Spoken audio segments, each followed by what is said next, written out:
السلام عليكم ورحمة الله وبركاته. كلنتي وعن أو وناكسن صاحبي الميل كستو أد شوكتان وولالكين أويد الله كلنتي وعن سودو هذا صاحبي هدي أد نقول عصبت هاي وحد أردون تا سبسكرايب سيدو كلا لايك ديشارتا أياد صيفة فين دونتا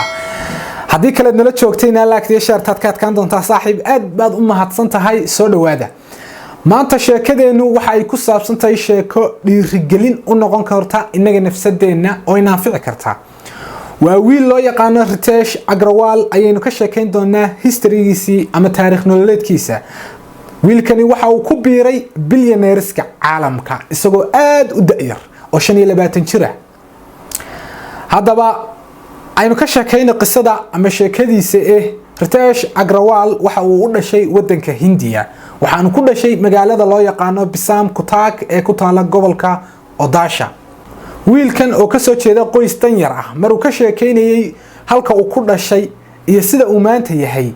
ayaa waxa uu soo bandhigay sawirka aad halkan ka arkaysaan oo ah meeshii uu ku dhashay ama qolkii uu ku dhashay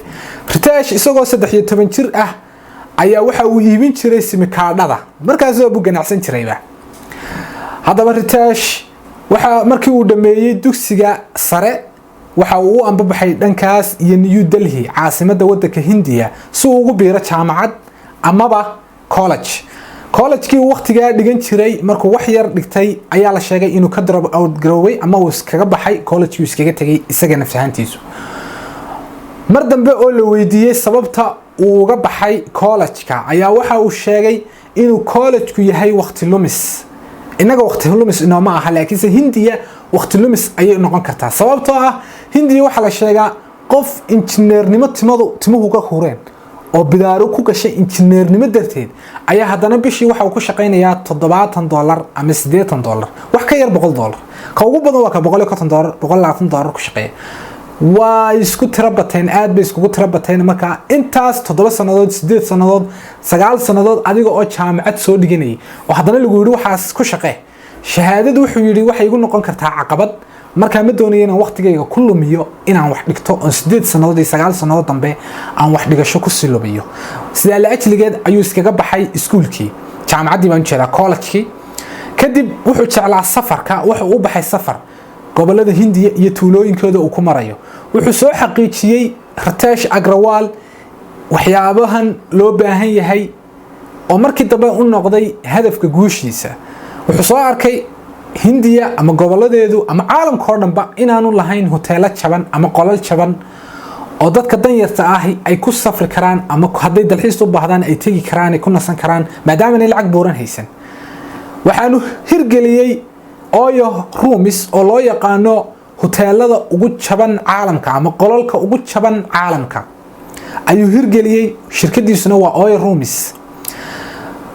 fikradii isagoo xambaarsan buu Hindiya ku soo noqday waxaanu u yimid qolo maalgelin siisa dhalinyarta fikradaha xambaarsan oo loo yaqaano Thiel Fellowship ama Thiel Fellowship waxaana lagu maalgeliyay $100,000 markii ugu horeysay gacanta loo geliyay $100,000 markii uu gacanta ku dhigay ayuu shirkadiisii fariisiyay waxa uu sameeyay waxa uu ka baxay kulliyad yar oo meelaha ka galay oo ku dhiganayay software engineering-ka oo software engineering-ka sababtu u dhiganayna waxay ahayd inuu shirkadiisa ku horumariyo markii uu software engineering-kii soo dhameeyay waxa uu sameeyay website uu ku xayeysiinayo shirkadiisa Oyo rooms kadib waxa uu heshiis la soo saxiixday hoteelo fara badan si uu helo hoteelo ama qolal jaban oo dadka danyarta ay seexan karaan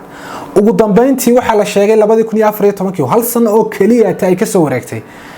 in Oyo rooms ay u soo xarootay lacag $20 milyan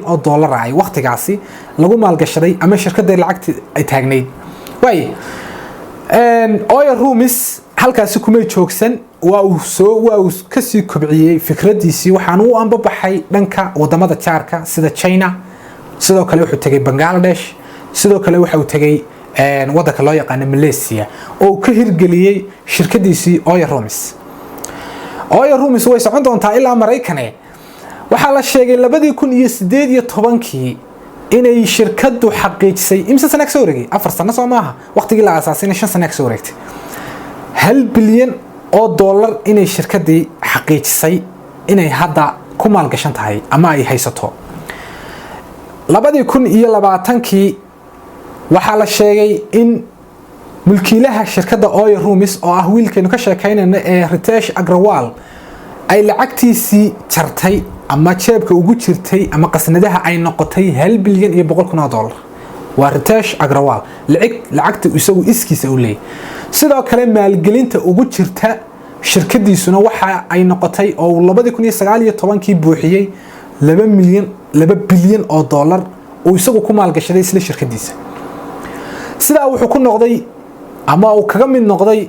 bilyaneeriska ugu da'da yar caalamka waxaana lagu daray liiska bilyaneerada ugu da'da yar caalamka ee Aasiya kuwaas oo loo yaqaan sodonka ka yar sodonka